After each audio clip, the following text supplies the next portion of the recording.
नमस्ते दोस्तों हमारे देश में अलग अलग मत संप्रदाय और धर्मों के लोग हैं। सबका अपना अपना जो शिक्षा पद्धति है वो अलग अलग है। उनकी धार्मिक कहें या पंथ की जो शिक्षाएं हैं वो हमारे वैदिक धर्म की शिक्षाओं से नहीं मिलती। सनातन वैदिक धर्म वेदों पर आधारित है। इस बात को लेकर हम पूरी दुनिया में लोगों को बताते हैं, लोगों को जागरूक करते हैं। बहुत लंबे समय से एक मांग चली आ रही थी कि वेद, संस्कृत आदि की शिक्षा आम बच्चों को आसानी से मुहैया कराई जाए, जिसको लेकर सरकार द्वारा कई कार्य किए जा रहे हैं। अब उत्तराखंड में मदरसा बोर्ड द्वारा बताया जा रहा है कि वे जल्द ही एक ऐसी शिक्षा प्रणाली शुरू करने जा रहे हैं जहां पर वेदों और संस्कृत की शिक्षा मदरसों में बच्चों को दी जाएगी। अब मदरसों में वेद और संस्कृत शिक्षा दी जाएगी, इसको लेकर कई जगहों पर विवाद तो हुआ ही है, लेकिन कुछ लोगों का मानना है कि ये एक अच्छा कदम है।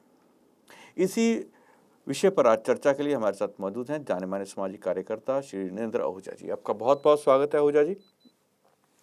आहूजा जी, उत्तराखंड के जो मदरसे हैं वहाँ पर अब कहा जा रहा है कि वेद, उपनिषद या अन्य जो हिंदू धार्मिक ग्रंथ हैं उनके बारे में बच्चों को, जो वहाँ पढ़ने वाले बच्चे हैं मदरसों में, उनको बताया जाएगा, शिक्षा दी जाएगी। तो सबसे पहला आपकी इस पे क्या प्रतिक्रिया है? देखिए, एक स्वागत योग्य कदम है। मैं तो एक बात कहता हूं कि वेद अपरुषीय ग्रंथ, ईश्वरीय वाणी।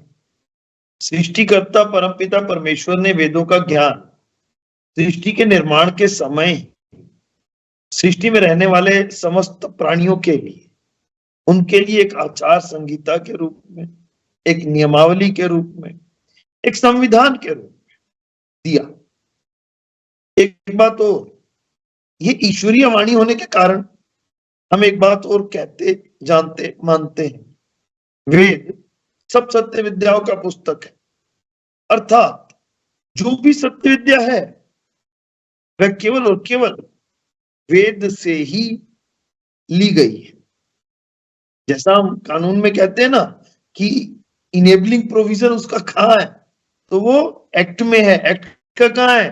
तो कॉन्स्टिट्यूशन में, आदि आदि। तो जो भी सत्य विद्या है, उस सत्य विद्या का इनेबलिंग प्रोविजन, कानून की भाषा में कहें, उसका स्रोत आध्यात्मिक भाषा में कहें, तो वेद में ही मिलता है। वेद के अतिरिक्त किसी अन्य स्थान पर संभव नहीं है। तो तीसरा, वेद चूंकि ईश्वरीय वाणी, अपौरुषीय ग्रंथ, हम सभी के लिए एक आचार संहिता, हमें सृष्टि में आकर अपना जीवन कैसे जीना है, जीवन यापन कैसे करना है, उसके बारे में समस्त ज्ञान यदि कहीं मिलता है तो केवल वेद में मिलता है। तो प्रत्येक मनुष्य को, चाहे वह किसी भी मत का अनुयायी क्यों ना हो, आवश्यक रूप से इस सृष्टि में रहते हुए, जीवन यापन करते हुए, वेद का पढ़ना, पढ़ाना, सुनना, सुनाना आवश्यक होना चाहिए। और ये मदरसा बोर्ड ने जो निर्णय लिया कि वेद पढ़ाए जाए, बहुत आवश्यक है। क्योंकि एक बात और कह दूं कि सभी समस्याओं का समाधान हम मनुष्यों के जीवन की यदि किसी एक स्थान पर निहित है तो वह वेद ज्ञान है। केवल उसे जानने, मानने और अपनी समस्याओं का समाधान उस अथाह वेद ज्ञान में ढूंढने की आवश्यकता। आहूजा जी, लेकिन अब सवाल बहुत सारे उठते हैं कि जिस प्रकार से वेद के बारे में कहा जा रहा है कि वेद पढ़ाया जाएगा, अब वेद में क्या पढ़ाया जाएगा? क्या उन मौलवियों को, उन जो मदरसों में पढ़ने वाले मौलवी हैं, उन्हें वेद के बारे में ज्ञान है? क्या पढ़ाया जाएगा? कहीं इसके पीछे ऐसा तो नहीं है कि हम ये जानें कि इनकी धार्मिक पुस्तकों में क्या ऐसी चीज़ें हैं जिसको लेकर हम अपनी पुस्तक को उसके ऊपर रख सकते हैं, उसके आगे रख सकते हैं, मत परिवर्तन के लिए बच्चों को बता सकते हैं। कहीं अगर आर्य समाज का कोई विद्वान है या कोई व्यक्ति है, उसके साथ हम इस तरह का बात कर सकते हैं, तर्क रख सकते हैं। ये कहीं कारण तो नहीं है, क्योंकि वेद को पढ़ना, उसके बहुत सारे भाष्य जो हैं अभी संसार में मौजूद हैं।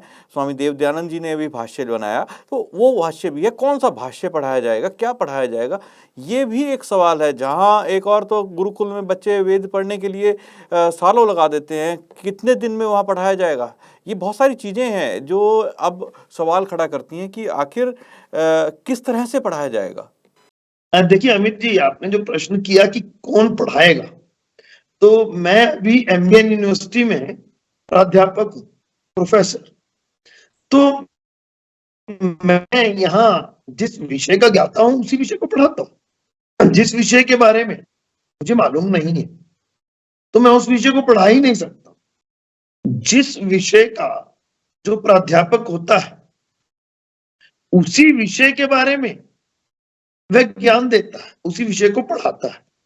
मदरसा बोर्ड ने निर्णय लिया कि हम वेद पढ़ाएंगे, तो आपने पहला जो प्रश्न किया कि क्या मौलवी वेद पढ़ाएंगे, तो उत्तर है कि चूंकि मौलवियों को संस्कृत का वेद का ज्ञान नहीं है, तो तय रूप से वह मौलवी तो वेद नहीं पढ़ाएंगे। फिर दूसरा प्रश्न आपने किया कि वेदों के बहुत से भाष्य उपलब्ध हैं, सायण का है, महीधर का है, यहां तक कि मैक्स मूलर का है और देव दयानंद का है। इसके अतिरिक्त अन्य भी कई भाष्य उपलब्ध है। तो तय रूप से ये तो मदरसा बोर्ड या सरकार तय करेगी, लेकिन फिर भी केवल इसलिए मैं विरोध करूं कि किसका भाषा पढ़ाया जाएगा, तो वो इतना मुख्य नहीं रहता उस समय।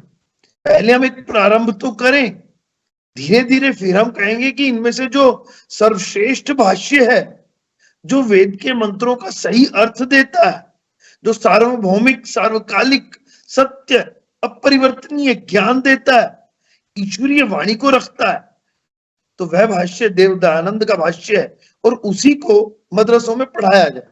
तो पहला तो हम इसका स्वागत करते हैं कि मदरसों में वेद पढ़ाए जाएंगे। दूसरा, मदरसों में वेद पढ़ाने के लिए वेद निपुण जो प्राध्यापक है, आचार्य है, वेदालंकार है, वह सब विद्यावाचस्पति है जो हमारे गुरुकुलों से पढ़ करके निकले, तो वह पढ़ाएं। तीसरा, हम चाहेंगे कि जो वेद का सर्वोत्तम भाष्य है, सही सही भाष्य है, जो मंत्रों का सही सही आशय देता है, वह देव दयानंद का भाष्य बच्चों को पढ़ाया जाए, या वैदिक जिन्होंने टिप्पणियां की हैं उनको पढ़ाया जाए। एक बात और मैं कहूंगा कि इस पूरे उसमें आपने कहा कि कहीं धर्म परिवर्तन के लिए तो नहीं, सत्य के आलोक में सब कुछ साफ साफ दिखता है। यानी जब वेद के सत्य ज्ञान के आलोक में हम कुरान को देखेंगे ना, तो हमें किसी को कुछ कहने की आवश्यकता ही नहीं है। आप सत्यार्थ प्रकाश देख लेना, सत्यार्थ प्रकाश में साफ साफ सब कुछ दिखाई दे तो जाता है। ऐसे ही जो बच्चे कुरान और वेद को एक साथ पढ़ेंगे तो सत्य के अर्थ के प्रकाश में, सत्यार्थ प्रकाश के आलोक में, वेद के सत्य ज्ञान के आलोक में वह अपने कुरान का अर्थ भी समझ जाएंगे, समझ पाएंगे। और एक सत्य और एक, मैं नहीं कहूंगा अभी अच्छा कदम है, लेकिन जब तुलनात्मक देखेंगे तो निश्चित रूप से वह वैदिक वेदावलंबी बनेंगे और अपनी जड़ों की ओर, मूल की ओर वापस लौटेंगे। जी बिल्कुल, आपने जो बात कही है अपनी जड़ों की ओर, अपने मूल की ओर वापस आएंगे, लेकिन बहुत सारी चीज़ें वेद के अंदर हैं जो ईश्वर की उपासना है, प्रकृति के बारे में बताया गया है, वहाँ पर जिस प्रकार से शाकाहार को तरजीह दी गई है, वहीं अगर हम कुरान की बात करें तो कुरान में जो है वो अल्लाह की बात की गई है, वहाँ पर अलग शिक्षाएं दी गई हैं। तो दोनों ही एक अलग राह हैं, दोनों की ही अलग राह तो अलग है। शिक्षाएं बिल्कुल भी ऐसे नहीं है कि कुरान की शिक्षाएं वेदों में मौजूद हों, ऐसा कुछ नहीं है। लेकिन वेद की जो शिक्षाएं हैं कुरान में कहीं कहीं हम तुलना कर सकते हैं, लेकिन अधिकतर शिक्षाएं जो कुरान की हैं वो मेल नहीं खाती हैं। जैसे मांसाहार खाने को लेकर ही है, वहाँ पर हलाल मांस खाने को लेकर पूरा डिस्क्राइब किया गया है किस तरह से क्या चीज़ हलाल है, क्या खाना है। वहीं वेद के अंदर भोजन को जो है अलग तरह से बताया गया है। तो आपको लगता है कि क्या वहाँ पर आचार्य गुरुकुलों के जाके पढ़ा पाएंगे, और पढ़ा पाने के अलावा वहाँ पर वो चीज़ें बात कर सकेंगे? अगर वहाँ पर ये कहा गया है कि धरती चपटी है तो वो धरती चपटी है, क्योंकि कुरान को उनके हिसाब से बदला नहीं जा सकता। वहीं वेद के अंदर कुछ और धरती के बारे में लिखा है, वहाँ पर 7 दिन की बात की जाती है, लेकिन दिन और रात तो उसने आखिर में बनाया। तो कैसे किया वो सवाल वहाँ पे वो उठाया ही नहीं जा सकता मदरसे के अंदर। तो क्या आपको लगता है कि वो संस्कृत पढ़ाने वाले जो गुरुकुल के विद्यार्थी हैं या जो भी वहाँ जाएंगे पढ़ाने, वो पढ़ा पाएंगे वहाँ पे?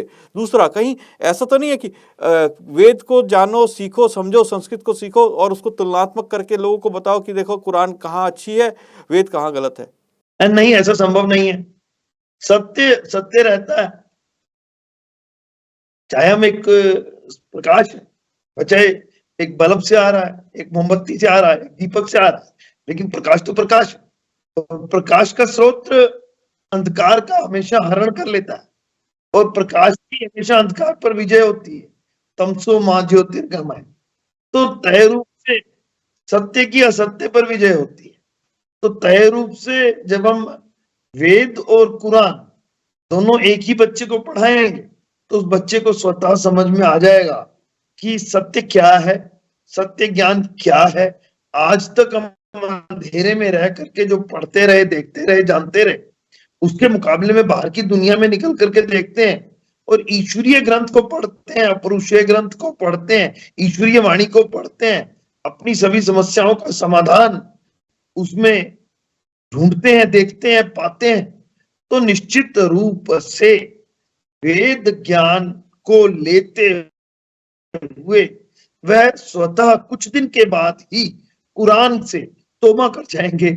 और ऐसे बहुत से मौलवी हुए जो जिन्होंने वेद को पढ़ा या सुन भी लिया तो अपना धर्म छोड़ करके, अपना मत छोड़ करके वैदिक धर्म के अनुयायी वह बने। और आज वह कुछ ऐसे विद्वान हैं जो अरबी, फारसी, उर्दू और साथ ही साथ संस्कृत के प्रकांड पंडित होते हुए जब वह तुलनात्मक बातें बताते हैं, लिखते हैं, तो उनकी चहुं ओर वैदिक धर्म में प्रशंसा भी होती है। यदि ऐसा संभव हो पाया और मदरसा बोर्ड ने सही में जो एक बात कही है उसका निर्णय हुआ और उन मदरसों में कुरान के साथ वेद पढ़ाया गया, तो आप तय मान लें, जान लें कि वेद के आलोक में कुरान को पढ़ने वाले कुरान को छोड़ जाएंगे और वेद के मत को, जो कि सत्य मत है, सत्य पथ है, और जिसके प्रकाश के आलोक में सब कुछ साफ साफ दिखाई देने लगेगा, तो उसको देख करके वह सत्य की ओर झुकेंगे, आएंगे, प्रकाश में पूरी दुनिया को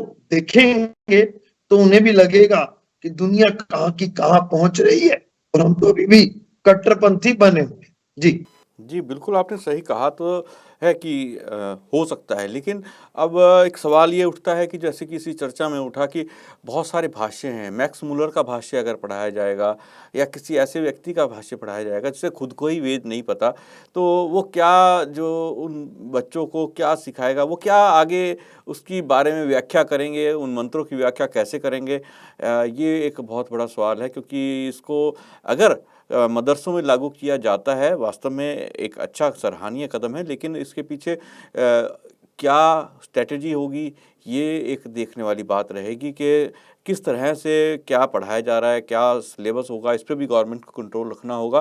क्योंकि चारों वेदों को आप कुछ वर्षों में, 2 या 3 वर्षों में या एक सब्जेक्ट की तरह तो किसी भी मदरसे में पढ़ा नहीं सकते, क्योंकि मदरसों की हालत जो हम देखते हैं, वहाँ पर कुरान के अलावा सब कुछ गोलमाल है। वहाँ पर कुरान के अलावा आप विज्ञान नहीं है, गणित नहीं है, वहाँ पर भूगोल नहीं है, वहाँ पर अंग्रेज़ी नहीं है, संस्कृत तो बहुत नामुमकिन बात है।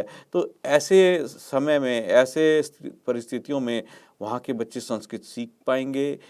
क्या वो वेद पढ़ पाएँगे? ये सवाल एक समय आने पर ही पता चलेगा, और तभी पता चलेगा कि इसका वास्तविक असर क्या होता है। क्या वो इस्लाम में जो कमियां हैं, जो वेदों की बढ़ाइयाँ हैं, वेदों के अंदर जो विज्ञान है, उसको समझ पाते हैं या नहीं समझ पाते। दूसरा, और क्या ग्रंथ उनको पढ़ने को दिए जाएंगे, क्योंकि उसमें बहुत सारी पुराणों की बात भी की गई है। पुराणों में हम देखते हैं कि बहुत सारी चीज़ें ऐसी हैं जो वेद विरुद्ध हैं। तो ऐसी स्थिति में क्या स्थिति पैदा होगी नरेंद्र जी उसमें, क्योंकि जो उनका बयान है उसमें वेद और पुराण का जिक्र है। पुराण में तो बहुत सारी चीज़ें ऐसी हैं जो वेद विरुद्ध हैं, तो वो कैसे होगा? आने दीजिए, पहले एक बार प्रारंभ होने दीजिए, और हम प्रारंभ ही ना करें ये सोच करके कि आगे आने वाले समय में ये समस्याएं आएंगी और हम घर से ही ना निकलें, तो शायद हम कभी भी लक्ष्य को प्राप्त नहीं कर सकते। परेशानियां आएंगी, कोई भी नया काम प्रारंभ होता है तो परेशानियां आती हैं, लेकिन यदि नीयत सही होगी मदरसा बोर्ड की, तो तय रूप से इन परेशानियों पर हम विजय पालेंगे।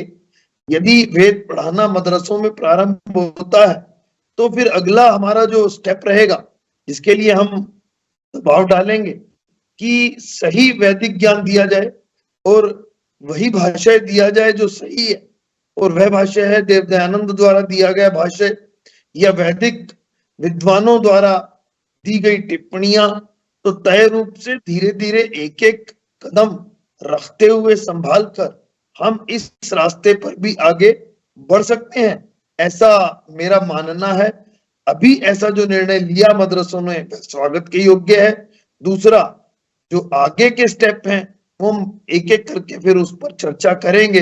पहले उनका हम स्वागत करें और उन्हें इस मार्ग पर आगे बढ़ने दें, ताकि सही वैदिक ज्ञान उन बच्चों को जो उर्दू में, अरबी में, फारसी में कुरान पढ़ते हैं या मुस्लिम हैं, तो उन्हें अगर वैदिक ज्ञान मिलता है तो तय रूप से ये एक बहुत अच्छी बात है। जी, जी। बिल्कुल आपने सही कहा।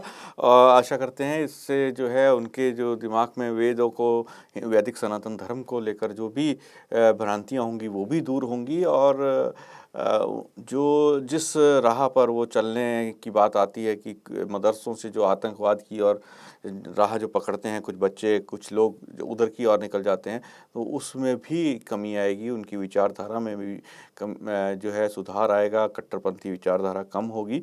नरेंद्र जी, आप हमारे साथ इस चर्चा में जुड़े, आपने अपने विचार रखे, आपका बहुत-बहुत धन्यवाद। धन्यवाद। दोस्तों, कल फिर मुलाकात होगी एक नए विषय और एक नए मुद्दे के साथ। आज मुझे आज्ञा दीजिए। नमस्ते।